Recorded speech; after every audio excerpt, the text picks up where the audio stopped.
기도하겠습니다. 하나님께 감사드립니다. 전도에 온 훈련 모인 이 시간에 환난과 핍박과 고난과 시험을 이길 참 전도 제자들이 세워져서 미래를 향해서 준비되는 응답이 있게 하여 주시옵소서.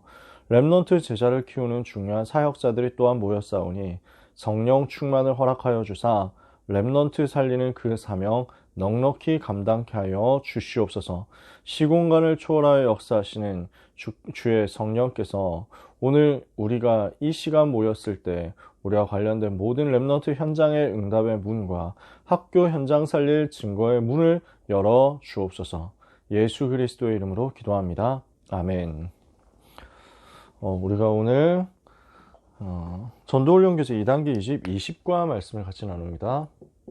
다락방 전 공부 초청 대상자입니다.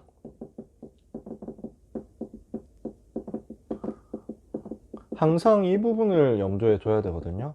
그래서 누가복음 14장 23절에는 강권하여 내 집을 채우라 라고 비유로 들어서 말씀하신 내용이 있습니다.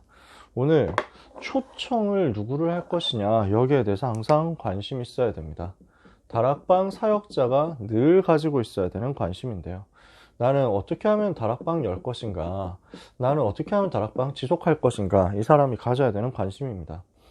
불신자는 어디에 있는가, 이 부분을 항상 관심 가져야 되고요.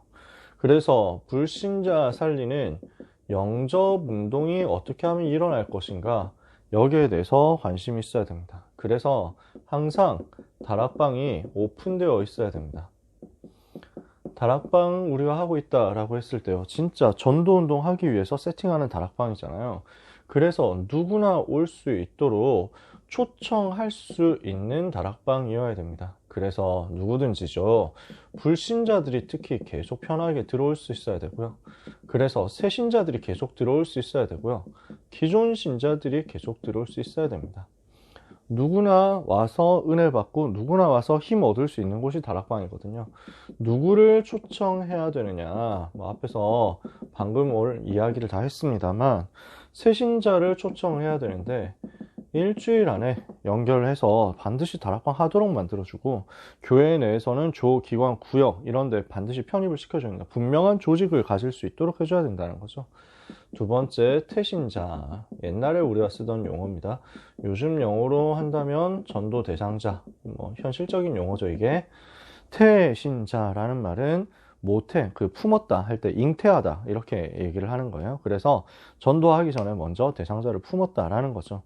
초청에 응할 전도 대상자. 세 번째, 낙심한 자.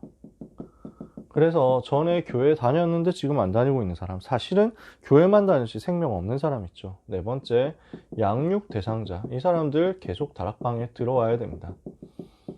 새 신자로 예수님 영접했는데 이제 양육을 계속 받아야 되거든요. 성장을 해야 되겠죠, 이 사람들.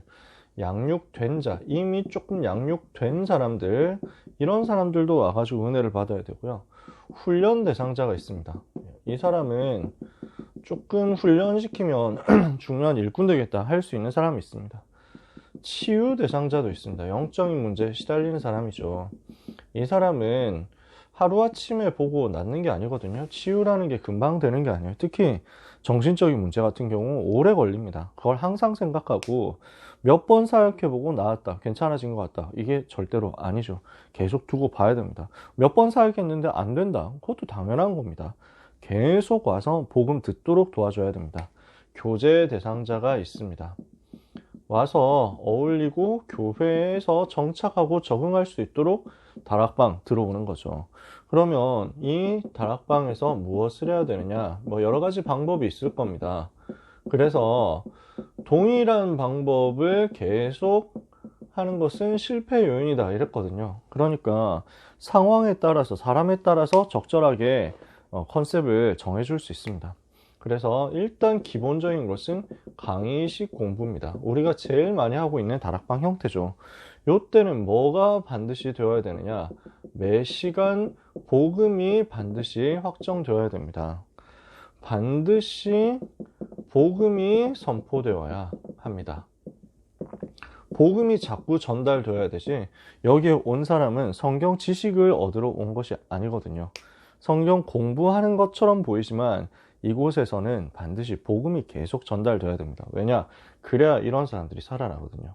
그래야 이런 사람들이 살아나거든요. 불신자들, 특히 영적으로 시달리는 사람들, 어려운 사람들, 다른 얘기는 못 듣습니다. 딱 복음만 들을 수 있습니다. 그래서 무슨 내용을 얘기하든지 복음이 증거되어야 됩니다. 다락방 오는 사람 중에는 가끔씩 지식에 대해서 관심 있는 사람들도 있습니다. 성경에 대해서 궁금해하는 사람들도 있습니다. 되게 아카데믹한 사람들이 있을 수 있습니다. 되게 좀 논리적인 사람들도 있습니다. 세상에 그런 사람들이 있거든요. 이런 분들을 위해서, 이런 분들이 많다 그러면은 성경을 가지고 쭉 알려주는 것도 필요합니다. 성경 구절 많이 찾아주는 것도 되게 도움이 됩니다. 그래서 우리 다락방 교재 현장 복음 메시지 있죠? 요 교재는 보면 어떤 주에는 어떤 과에는 성경 구절이 되게 많이 들어가 있습니다. 어떤 과에는 성경 구절 별로 없고 내용만 쭉 있는 경우도 있습니다. 어떤 과는 내용이 굉장히 짧고 어떤 과는 내용이 굉장히 깁니다. 어떤 과에서는 심지어 성경을 같이 찾아보자 이런 것도 있습니다. 보통 그런 게 없는데 그럴 때가 있습니다. 왜 그러냐? 이 교재를 현장에서 쓴 거라서 그렇습니다. 유 목사님이 현장에서 다락방을 실제 뛰면서 이번 주에 누가 온다 이렇게 하니까 이번 주에 오는 사람, 이 대상자들을 두고 이제 컨셉이 준비가 된 겁니다. 아, 오늘 오는 사람들은 교수, 전문인 이런 사람들이 많다. 그러면 이 사람들에게 맞게 전달을 하는 거죠. 어떤 현장에서는 상처 입은 사람이 많다. 그럼 이런 사람들 두고, 어떤 곳에 가서는 되게 공부하고는 굉장히 거리가 먼 사람들이 있다. 그럼 또 거기에 맞게 가는 거죠. 그러니까 현장에 맞게 적용을 시켜주는 겁니다. 복음을요. 두 번째, 그래서 주제 토의식 공부가 있습니다. 각자 조사해오고 이런 부분을 와서 포럼하도록 만드는 건데 굉장히 똑똑한 사람들 대상으로 공부하기 좋아하는 사람들 대상으로 하면 이렇게 할 수 있겠죠. 세 번째, 기도회식 성경 공부가 있습니다. 기도 중심으로 많이 진행하는 건데 이 경우에는 기도 제목이 분석되어야 되고 공유가 철저하게 되어야 되겠죠. 실제 기도에 일어나야 됩니다. 그리고 간증식 성경 공부입니다. 그래서 은혜 받은 사람을 활용하는 거죠. 자기하고 비슷한 사람이 와가지고 간증을 한다 이러면은 굉장히 사람들이 도전을 받아요. 그래서 합숙훈련 가면은 간증자가 있습니다. 이런 사람이 있구나. 나하고 똑같은 그 배경의 사람인데 이렇게 응답받았구나. 이게 사람들은 모인 사람들한테 굉장히 충격이 되거든요. 저 사람이 저렇게 응답을 받았구나. 저 사람 저렇게 예비된 현장에서 체험을 했구나 하는 것들이 있습니다. 그거 보면은 굉장히 도전됩니다. 그래서 항상 간증자 세웁니다. 전도학교에서도 보면 우리 간증자 계속 세워가지고 포럼을 하게 하잖아요. 이 부분이 와 있는 사람한테는 굉장히 도전이 되고 답이 됩니다. 그래서 활용할 수 있습니다. 제일 기본은 다락방의 제일 기본은 우리가 늘 하는 요 내용이지만 상황에 따라서 2번, 3번, 4번을 활용해서 들어갈 수 있습니다. 모인 사람에게 맞게요. 세 번째, 다락방 보조 사업입니다. 요 내용은 뭡니까? 다락방을 우리가 하는데 밖에서 모임도 가질 수 있습니다. 다락방 우리가 하는데 다른 어떤 이벤트도 할 수 있습니다. 반드시 성령의 인도를 받아야 되겠습니다. 왜냐? 여기에 너무 길들어지면 영적인 게 무너지거든요. 그래서 필요에 따라서 다른 사업도 할 수 있고요. 필요에 따라서 다른 이벤트 벌일 수도 있는데 우리의 관심은 반드시 어떻게 하면 불신자 살리 영접운동하며 다락방을 지속할 것이냐 거든요. 그래서 매시간 복음이 반드시 선포되는 그 흐름이 깨지면 안 돼요. 절대로 복음 선포되는 흐름이 잊어버려지면 안 되겠죠. 그래서 주제가 무엇이며 대상자 누가 지금 와야 되는가 이걸 파악을 하는 겁니다. 그러는 가운데 상황을 분석하는데 객관적으로도 분석하고 주관적으로도 분석해야죠. 지금 우리가 이런 행사를 한다고 했을 때 우리는 준비되어 있는가? 주관적 분석이죠. 그리고 이런 행사를 한다고 했을 때 과연 사람들이 좋아할까? 대상자들이 봤을 때 우리끼리만 좋아한다 이렇게 하면 의미가 없잖아요. 불신자들이 초청될 수 있어야 되니까요. 네 번째, 목표 설정입니다. 우리는 이 행사를 통해서 무엇을 할 것이냐, 이 이벤트를 통해서 무엇을 할 것이냐, 항상 이걸 염두에 두고 있어야 됩니다. 누가 올 것이냐라는 거죠. 그래서 어려운 것이 있다면 미리 분석을 해야 됩니다. 이렇게 했을 때 어떤 문제가 있겠는가? 이런 행사를 했을 때 어떤 어려움이 있겠는가? 그러는 가운데 우리에게 주어진 달란트를 확인하는 겁니다. 어떤 행사를 우리는 할 수 있죠? 어느 수준에서 행사를 할 수 있죠? 찬양 집회 같은 거 할 수 있냐? 우리가 다락방을 어떻게 모인다 했을 때, 얼마나 모인다 했을 때, 큰 다락방이다 이러면은 뭐 찬양할 수도 있고요. 그럼 우리 중에 뭐 찬양할 수 있는 달란트 있는 사람이 있겠죠? 또는 우리 중에서 뭐 객관적으로 봤을 때 우리가 그냥 뭐 그냥 어느 카페에서 조용조용한 다락방 하고 있는데 여기서 뭐 갑자기 콘서트 하고 이렇게 할 수는 없잖아요. 객관적인 상황 분석도 필요하고요. 그래서 우리는 이걸 두고 우리가 가지고 있는 달란트를 확인하면서 형태를 결정하는 겁니다.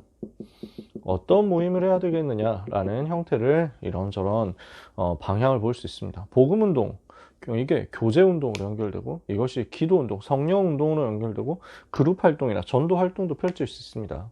그러니까 뭐 다락방을 하는데 어떤 날은 다락방 하는 사람들끼리 어디 다 같이 소풍을 간다 이럴 수도 있습니다. 어떤 날은 다락방 하는 사람들하고 같이 이제 공연을 보러 간다 이럴 수도 있습니다. 그 공연을 교회 안에서 할 수도 있고 교회 밖에서 할 수도 있고, 어떤 날은 그냥 오늘 다락방을 파티로 한다 이렇게 해가지고 홈파티 이렇게 해서 막 크게 할 수도 있겠죠. 여러 가지 행사를 할 수 있습니다. 항상 우리의 핵심이 어디에 있어야 되겠습니까?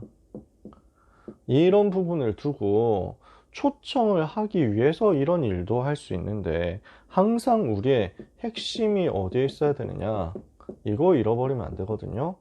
우리는 복음 전하기 위해서, 예수가 그리스도란 그 메시지가 전달되는 그 일을 위해서 우리가 모이는 겁니다. 그래서 우리의 중심은 어디에 있어야 됩니까? 항상 전도에 있어야 됩니다. 이 일을 위해서 하나님이 우리에게 주신 방법은 일심전심 지속입니다. 반드시 다락방이 지속돼야 됩니다. 이 다락방을 통해서 불신자 살리는 시스템 계속 세워지고 생명 살리는 전도운동 방향으로 계속 가야 됩니다. 여기에 우리가 포커스를 맞추고 있으면 나머지 것은 되어지는 것입니다. 이거 위해서 우리가 누군가를 초청한다. 이걸 위해서 우리가 어떤 방법을 사용한다. 이걸 위해서 우리가 어떤 보조 사역을 한다. 하나님은 이거 하고 있을 때 눈을 열어주시고 우리에게 지혜를 주십니다. 깨닫게 하시는 거죠. 어디에서 시작해야 되느냐, 어떻게 진행해야 되느냐, 답이 나옵니다.